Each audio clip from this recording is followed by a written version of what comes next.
पानी water absorbing chemical. Friends, ये chemical बच्चों के डायपर में मौजूद होता है और थोड़ा सा नमक। फ्रेंड्स, अब मैं इस ग्लास के अंदर वो वाटर एब्जॉर्बिंग केमिकल डाल रही हूँ।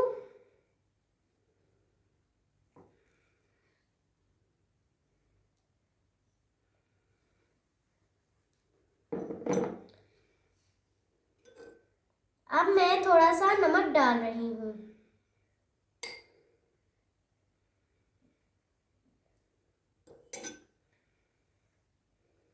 अब मैं पानी डाल रही हूँ।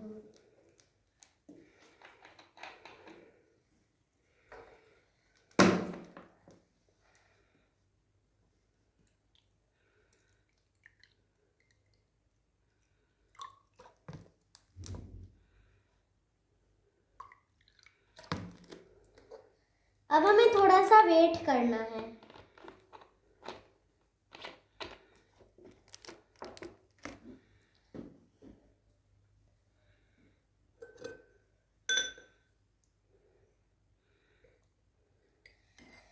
फ्रेंड्स, ये देखिए इंस्टेंट आइस रेडी है।